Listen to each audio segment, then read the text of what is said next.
Hello to all of you. O level की lecture series में students मैं आप सबका फिर से बहुत बहुत स्वागत करती हूँ। ओ लेवल की लेक्चर सीरीज में हम M1 R5 पढ़ रहे थे और जिसमें हम चैप्टर 3 को रीड कर रहे हैं। चैप्टर 3 में आपको अब पढ़ना है लिब्रे ऑफिस, यानी लिब्रे ऑफिस से रिलेटेड M1 R5 की लेक्चर सीरीज में आपके पास 3 चैप्टर्स आएंगे जो कि रहेंगे आपके चैप्टर 3, चैप्टर 4 एंड चैप्टर 5।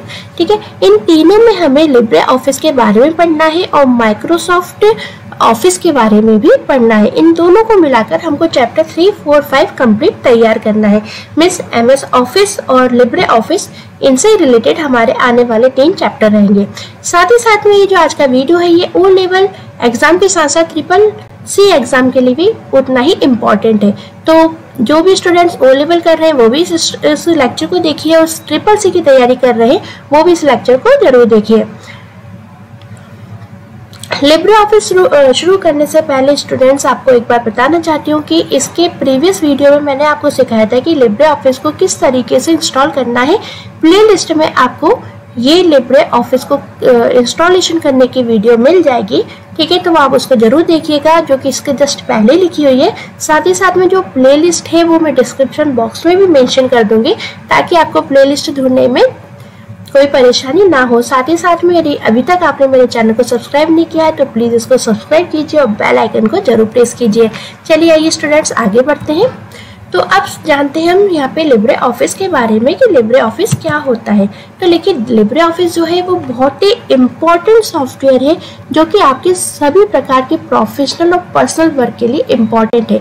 इसकी सबसे अच्छी खासियत ये है कि ये फ्री सोर्स है, यानी ये आपको इंटरनेट पर फ्री में मिल जाता है। आप आसानी से इसको इंटरनेट के जरिए डाउनलोड कर सकते हो। इसके लिए आपको कोई भी कॉस्ट नहीं देनी होती। कैसे डाउनलोड किया जाता है इसके लिंक डिस्क्रिप्शन बॉक्स में मैं दे दूंगी। जस्ट इसके पहले मैंने वीडियो बनाया था उसमें मैंने आपको इंस्टॉलेशन सिखाया था।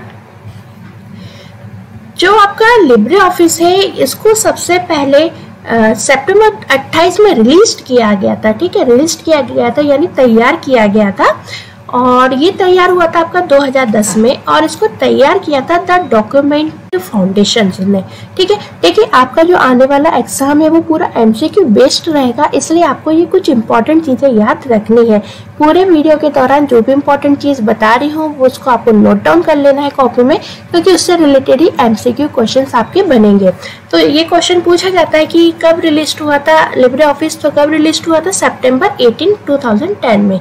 पूछा जा सकता है कि बताइए किसने इसको डेवलप किया, तो द डॉक्यूमेंट फाउंडेशन, यानी जो डॉक्यूमेंट फाउंडेशन कम्युनिटी है उसने लिब्रे ऑफिस को डेवलप किया था। ठीक है, अब 2010 में तो इसको रिलीज किया था पहला, बट इसका स्टेबल वर्जन तब नहीं आया था। तो जो इसका पहला स्टेबल वर्जन वो आया था इसका जनवरी 25, 2011, यानी 2011 में 25 जनवरी को इसका फर्स्ट स्टेबल वर्जन लॉन्च हुआ था। साथ ही साथ में जो सबसे जानने वाली बात है वो ये है कि जो लिब्रे ऑफिस है वो आपकी 115 लैंग्वेज में अवेलेबल है। अब ये तीनों ही पॉइंट काफी इंपॉर्टेंट है, ये तीनों ही पॉइंट आपके MCQ क्वेश्चन में पूछे जा सकते हैं, इसलिए स्टूडेंट्स इनको अच्छे से आप नोट डाउन कर लीजिएगा। साथ ही साथ में जो लिब्रे ऑफिस है वो कैसा है, आपका एक ओपन सोर्स एप्लीकेशन प्रोग्राम है। ओपन सोर्स यानी ये फ्री में इंटरनेट पर अवेलेबल है। ये ओपन सोर्स कम्युनिटी के द्वारा तैयार किया गया है। ओपन सोर्स का ये मतलब होता है कि आप आसानी से एक तो इसको इंटरनेट के जरिए डाउनलोड कर लो, अपने कंप्यूटर पर इंस्टॉल कर लो।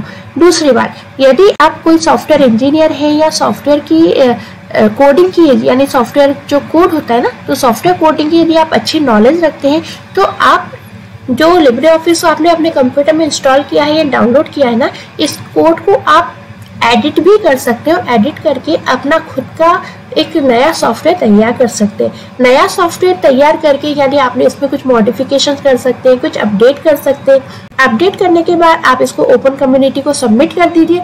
ओपन कम्युनिटी को यदि इसको ये पसंद आता है, आपका जो भी अपडेशन है, जो भी कोड है एडिट किया हुआ, तो वो उसको एक्सेप्ट करती है और फिर अपने न्यू वर्जन में उस चीज को लॉन्च कर देती है, यानी न्यू अपडेट आपका ले लेती है वो। ठीक है, यानी जो भी आपने बनाया था उसको न्यू अपडेशन में वो ले लेती है। तो काफी अच्छी चीज है ये। और ये क्या पूरे वर्ल्ड में आप इसको यूज कर सकते हैं, पूरे वर्ल्ड में कहीं से भी आप इसको एक्सेस कर सकते हो। पूरा वर्ल्ड का प्रत्येक व्यक्ति इसको एक्सेस कर सकता है इंटरनेट के जरिए और पूरे वर्ल्ड का प्रत्येक व्यक्ति जिसको सॉफ्टवेयर कोड की थोड़ी भी नॉलेज है या सॉफ्टवेयर कोड के बारे में जानता है, जो कि एडिट करना जानता है कोड को, वो इसके कोड को एडिट करके ओपन कम्युनिटी को सबमिट कर सकता है। ठीक है, तो जो लिब्रे ऑफिस है वो कैसा है, आपका एक ओपन सोर्स एप्लीकेशन प्रोग्राम है। साथ ही साथ में इट इज अ फ्री, जो लिब्रे ऑफिस है वो कैसा है, एक फ्री सॉफ्टवेयर, यानी फ्री में इंटरनेट पर मिलता है। यदि हम इसकी विपरीत बात कर ले MS ऑफिस की यानी माइक्रोसॉफ्ट ऑफिस की, तो वो फ्री में नहीं मिलता। आपका लिब्रे ऑफिस है ये माइक्रोसॉफ्ट ऑफिस के समान ही है, लेकिन माइक्रोसॉफ्ट ऑफिस आपको कैसे मिलता है, पैसों में मिलता है। उसके लिए आपको एक लाइसेंस परचेस करना पड़ता है, लेकिन लिब्रे ऑफिस के लिए आपको कोई लाइसेंस परचेस नहीं करना पड़ता, ये आपको फ्री में इंटरनेट पर मिल जाता है। साथ ही साथ में जो लिब्रे ऑफिस है वो कैसा है, मशीन इंडिपेंडेंट है। मशीन इंडिपेंडेंट का मतलब ये हर एक मशीन में चल सकता है। मशीन में चल सकता है का मतलब है कि कंप्यूटर है ना, मशीन से मतलब है यहाँ पे कंप्यूटर, यहाँ कंप्यूटर जैसी जो भी डिवाइसेस है, जैसे लैपटॉप हो गया, टैबलेट हो गया, पाम टॉप हो गया, तो इस तरीके से जो भी आपकी कंप्यूटर या कंप्यूटर जैसी डिवाइसेस है, इन सभी में लिब्रे ऑफिस चल सकता है। ये मशीन इंडिपेंडेंट है, यानी ऐसा कुछ नहीं है कि विंडोज 10 पर ही रन होगा, या ये विंडोज पर ही रन होगा, या ये लिनक्स पे ही रन होगा, या एप्पल के सॉफ्टवेयर पे ही रन होगा, यानी एप्पल के ऑपरेटिंग सिस्टम पे रन होगा, ऐसा कुछ नहीं है। ये मशीन इंडिपेंडेंट है, सारी मशीन पे ये चल सकता है। It work similar to Microsoft office, जो आपका लिब्रे ऑफिस है वो बिल्कुल माइक्रोसॉफ्ट ऑफिस के समान ही है ना। और माइक्रोसॉफ्ट ऑफिस कैसा आपको पैसे में मिलता है, लेकिन लिब्रे ऑफिस आपको फ्री में मिलता है। लिब्रे ऑफिस को कोई भी व्यक्ति एक्सेस कर सकता है, यानी इंटरनेट से डाउनलोड कर सकता है और अपने हिसाब से कोड को एडिट कर सकता है, लेकिन माइक्रोसॉफ्ट में ऐसा नहीं हो सकता। माइक्रोसॉफ्ट में सिर्फ उसके सॉफ्टवेयर को वही लोग एडिट करेंगे जो माइक्रोसॉफ्ट के अपने, यानी माइक्रोसॉफ्ट कंपनी के अपने खुद के निजी एम्प्लॉय होंगे, सिर्फ वही उसको एडिट कर सकते हैं और कोई नहीं कर सकता। लेकिन लिब्रे ऑफिस को यदि आपको सॉफ्टवेयर कोड की नॉलेज है तो आप इसको एडिट कर सकते हैं। ठीक है, तो जो वर्क है वो सेम है, सॉफ्टवेयर सेम है, लेकिन कहाँ डिफरेंस आ जाता है, लिब्रे ऑफिस फ्री है, माइक्रोसॉफ्ट ऑफिस आपको पैसों में मिलता है। लिब्रे ऑफिस ओपन सोर्स है, यानी आप इसको सॉफ्टवेयर की कोडिंग की नॉलेज कर रखते हो तो आप इसको एडिट कर दीजिए। माइक्रोसॉफ्ट ऑफिस का जो सॉफ्टवेयर है वो हर कोई एडिट नहीं कर सकता, सिर्फ उनका एम्प्लॉय इसको एडिट कर सकता है। और ये जो लिब्रे ऑफिस है बिल्कुल माइक्रोसॉफ्ट ऑफिस की तरह ही काम करता है, बट फिर भी कुछ डिफरेंसेस इन दोनों में, जैसे कि कुछ शॉर्टकट की डिफरेंस हो जाएगी, कुछ थोड़ा बहुत काम करने में थोड़ा सा डिफरेंस हो जाएगा, बाकी काम दोनों में सेम हो जाता है। जैसे कि माइक्रोसॉफ्ट ऑफिस में भी आप डॉक्यूमेंटेशन तैयार कर सकते हो, लिब्रे ऑफिस में भी कर सकते हो। उस माइक्रोसॉफ्ट ऑफिस में भी लेटर तैयार कर सकते हो, इसमें भी कर सकते हो। माइक्रोसॉफ्ट ऑफिस का जो एक्सेल है उसमें आप कैलकुलेशन से रिगार्डिंग कैलकुलेशन वाले वर्क कर सकते हो, तो लिब्रे ऑफिस भी आपको फैसिलिटी देता है कि इसमें भी आप कैलकुलेशंस के वर्क कर सकते हो। जैसे माइक्रोसॉफ्ट ऑफिस एक पैकेज है, यानी उसके अंदर कई सारे सॉफ्टवेयर शामिल है, इसी तरह लिब्रे ऑफिस भी एक पैकेज है, एक सॉफ्टवेयर का पैकेज है जिसमें कई सारे सॉफ्टवेयर या कह लीजिए कई सारे टूल शामिल है। ठीक है, वर्किंग मतलब काम सेम करता है, बस हाँ काम करने का जो तरीका है, यानी हम जो इस पे काम करेंगे वो थोड़ा सा डिफरेंस हो सकता है, इंटरफेस थोड़ा सा डिफरेंस है, कुछ शॉर्टकट की डिफरेंस है, लेकिन काम दोनों से ही हम कर सकते हैं। ठीक है, सेम काम जो हम माइक्रोसॉफ्ट ऑफिस से कर सकते हैं वही काम हम लिब्रे ऑफिस से भी कर सकते हैं। द सॉफ्टवेयर सूट इंक्लूड्स, देखिए जो लिब्रे ऑफिस है वो क्या है, एक सॉफ्टवेयर सूट कहलाता है। सूट का मतलब क्या है, एक जैसे सूटकेस होता है ना, हमारा एक सूटकेस होता है, इसमें कई सारा सामान आ जाता है, ऐसे जो लिब्रे ऑफिस है ये क्या है, एक सूट की तरह है। लिब्रे ऑफिस सूट से क्या मतलब है, एक सूट होता है इसमें कई सारा सामान होता है। ऐसे लिब्रे ऑफिस मान लीजिए एक पैकेज होता है, जैसे कि और भी इसका अच्छा उदाहरण ले लो तो हम कहीं घूमने जाते हैं तो कई बार बस वाले होते हैं ना, एक पैकेज लेके चलते हैं कि आपका 5-10 हज़ार रुपए का खर्चा होगा, इसमें आप आपको यहाँ भी घुमाएंगे, यहाँ भी घुमाएंगे, एक जगह ठहराएंगे भी, तो उसमें क्या सब चीजें शामिल होती हैं। ऐसे लिब्रे ऑफिस का एक सूट की तरह है। इसके अंदर क्या होता है, कई सारे सॉफ्टवेयर मौजूद होते हैं, यानी कई सारे टूल मौजूद होते हैं, जैसे कि इसके अंदर राइटर मौजूद होगा, इसके अंदर कैल्सी मौजूद होगा, इसके अंदर इम्प्रेस मौजूद होगा, तो इस तरीके से डिफरेंट सॉफ्टवेयर इसके अंदर मौजूद है, तो इसलिए हम इसको सॉफ्टवेयर सूट या सॉफ्टवेयर पैकेज बोलते हैं। तो ये जो सॉफ्टवेयर सूट या सॉफ्टवेयर पैकेज, इसमें क्या होता है, इसमें एक राइटर सॉफ्टवेयर है, राइटर टूल है, राइटर टूल जिसकी सहायता से हम डॉक्यूमेंटेशन तैयार कर सकते हैं, लेटर लिख सकते हैं, ठीक है, अपना कुछ नोट्स तैयार करना है तो वो कर सकते हैं, बुक लिख सकते हैं। कैल्सी, जैसे हमारे पास माइक्रोसॉफ्ट ऑफिस में एक्सेल होता था ना कि हम एक्सेल में कैलकुलेशंस के काम कर सकते हैं, रिपोर्टिंग तैयार कर सकते हैं, इसी तरह मैथमेटिकल कैलकुलेशन जो है वो कैल्सी के अंदर हम यूज करेंगे। इम्प्रेस, जैसे माइक्रोसॉफ्ट ऑफिस में पावर पॉइंट प्रेजेंटेशन होता है ना, उसी प्रकार यहाँ पे इम्प्रेस नाम का टूल होता है जिसमें हम प्रेजेंटेशंस तैयार कर सकते हैं। फिर इसमें इस तरीके से ड्रॉ का भी एक टूल होता है जिसमें हम ड्राइंग कर सकते हैं, बेस होता है, मैथ्स होता है, इस तरीके के इसके अंदर भी कई सारे सॉफ्टवेयर टूल्स मौजूद होते हैं, इसलिए हम इसको पूरा लिब्रे ऑफिस सूट या लिब्रे ऑफिस पैकेज बोलते हैं। तो देखिए इस तरीके का आपके ये लिब्रे ऑफिस का पैकेज होता है, इसके अंदर इस तरीके से कई सारे जो सॉफ्टवेयर है वो मौजूद होते हैं। डिफरेंसेस देख लेते हैं हम यहाँ पे माइक्रोसॉफ्ट ऑफिस में और लिब्रे ऑफिस में। तो जो मुख्य डिफरेंस आता है वो यहाँ पे सबसे बड़ा आता है एक्सटेंशन नेम का। ठीक है, एक्सटेंशन नेम क्या होता है, जैसे देखिए जब भी आप किसी सॉफ्टवेयर पे काम कर रहे हैं और काम करने के बाद आप उसको सेव कर देते हैं, तो जब आप सेव करते हैं तब नाम तो आप अपनी मर्जी से दे सकते हैं। जैसे कि आपने MS वर्ड टूल का यूज किया, या मान लीजिए लिब्रे में आपने राइटर का यूज किया। अब इसमें आपने अपने नोट्स लिखे कंप्यूटर के या O लेवल के, जब आपने नोट्स लिखे तो आपको इसको सेव भी करना होगा ना, सेव नहीं करोगे तो वो डेटा तो उड़ जाएगा। तो आप सेव करने के लिए इसको कुछ नाम दोगे, जैसे कि O लेवल है ना, और फर्स्ट क्लास के नोट्स है तो आपने नाम दे दिया सपोज O लेवल 1, तो आप O लेवल 1 नाम देके सेव कर दीजिए।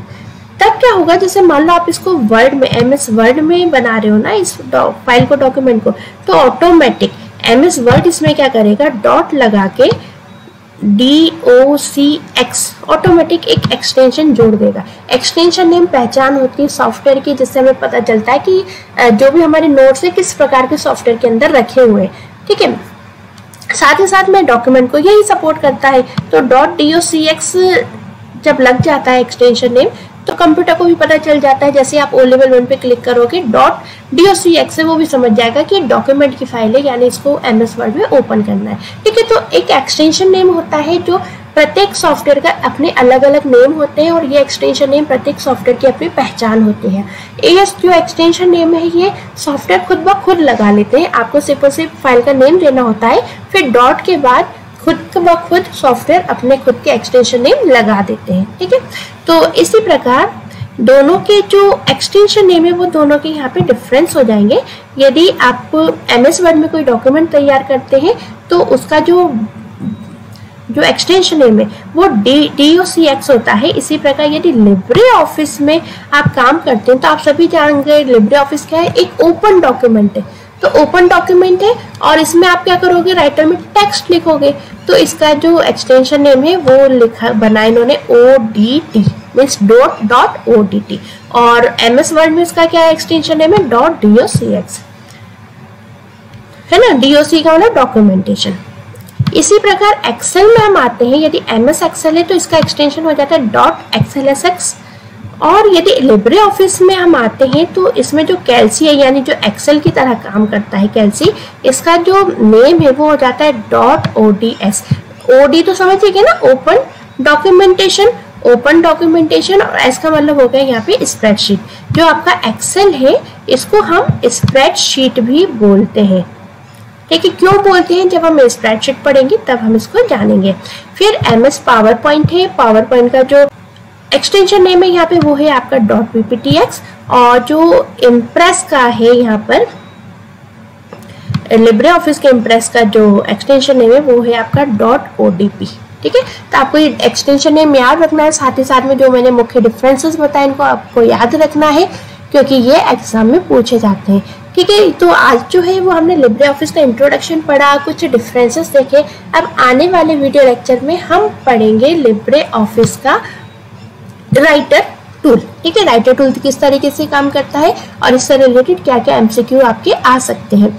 इसके साथ साथ स्टूडेंट्स मैं आपको एक लिंक और प्रोवाइड करूंगी डिस्क्रिप्शन बॉक्स में, जिसमें मैं आपको MS वर्ड की कंप्लीट लेक्चर सीरीज के बारे में बताऊंगी, ठीक है। उस लिंक पे यदि आप क्लिक करते हैं तो MS वर्ड की एक कंप्लीट लेक्चर सीरीज मिलेगी जो कि आपके O लेवल के सिलेबस पर आधारित ही है, ठीक है। तो आप वहां से जो MS वर्ड है उसको अच्छे से सीख लीजिएगा। जो जैसे आप MS वर्ड सीख जाएंगे तो लिब्रे ऑफिस में भी आपको काम करने में दिक्कत नहीं होगी, ठीक है। तो आप MS वर्ड वहां से सीखेगा।